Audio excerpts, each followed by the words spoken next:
नमस्कार, आप देख रहे हैं दैनिक साथी हरियाणा। साथियों, नायब सरकार के टॉप एजेंडे पर है हरियाणा के युवा। इसका खुलासा हरियाणा विधानसभा शीतकालीन सत्र के पहले दिन बुधवार को राज्यपाल बंडारू दत्तात्रेय के अभिभाषण में हुआ।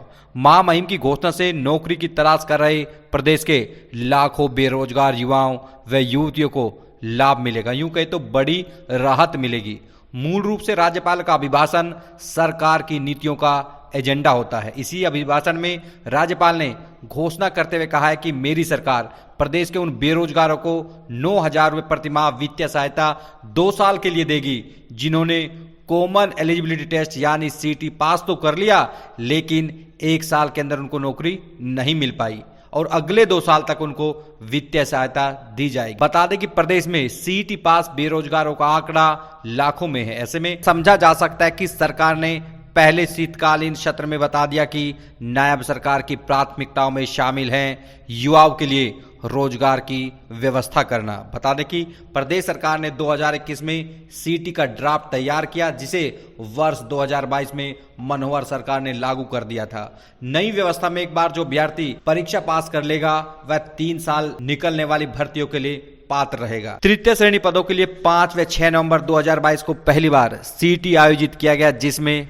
42,000 पदों के लिए कुल 7,73,572 अभ्यर्थी परीक्षा में शामिल हुए। इनमें 3,57,930 ने परीक्षा पास की। इसी तरह चतुर्थ श्रेणी पदों की सीटी 21-22 अक्टूबर 2023 को हुई, जिसमें 13,75,151 अभ्यर्थियों ने पंजीकरण कराया और 8,54,000 ने परीक्षा दी थी। चतुर्थ श्रेणी के 13,536 पदों के लिए 4,10,000 युवाओं ने यह परीक्षा पास की थी। ऐसे में वर्तमान में करीब 6 लाख सीटी अभ्यर्थी हैं जिन्होंने परीक्षा पास की थी। हालांकि दूसरा पहलू यह भी है कि यदि ग्रुप डी व सी दोनों ही परीक्षा में युवाओं ने दी हो तो एक औसत के हिसाब से यह आंकड़ा करीब 3.5 लाख से अधिक का बन जाता है। ऐसे में नायब सैनी सरकार ने करीब 3.5 लाख उन सीटी पास अभ्यर्थियों को बड़ी राहत दी है जो रोजगार की तलाश में। ऐसे में उनको वित्तीय सहायता मिल सकेगी ताकि आगामी परीक्षाओं की तैयारी कर सके। बता दें कि सरकार की ओर से इसी सत्र में हरियाणा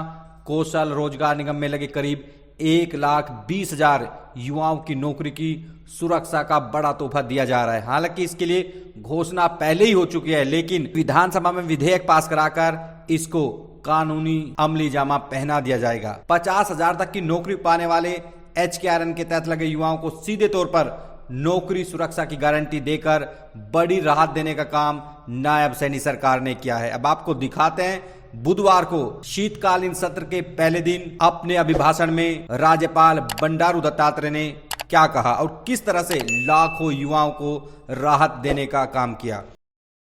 युवा कल्याण एवं रोजगार माननीय सदस्यगण, मेरी सरकार प्रदेश के हर युवा को बड़े सपने देखने और उन्हें साकार करने के लिए जरूरी माहौल बनाने का काम निरंतर कर रही है। बीते 10 वर्ष में ऐसी हर रुकावट को हटाया गया है जिसके कारण युवाओं को लटकना या भटकना पड़ता था।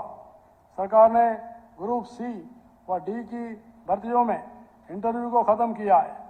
साथ ही योग्यता के आधार पर भर्ती अभियान चलाकर बिना पर्ची के 1,70,000 से अधिक युवाओं को सरकारी नौकरी देकर उनका मनोबल बढ़ाया।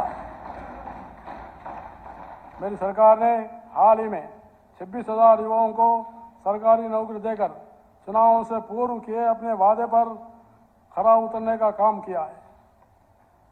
सरकार ने आउटसोर्सिंग पॉलिसी पार्ट 1 और पार्ट 2 सहित HKRN के तहत कार्यरत लगभग 1,20,000 अनुबंधित कर्मचारियों की सेवाओं को सेवानिवृत्ति की तिथि तक सुरक्षित रखने की गारंटी दी है।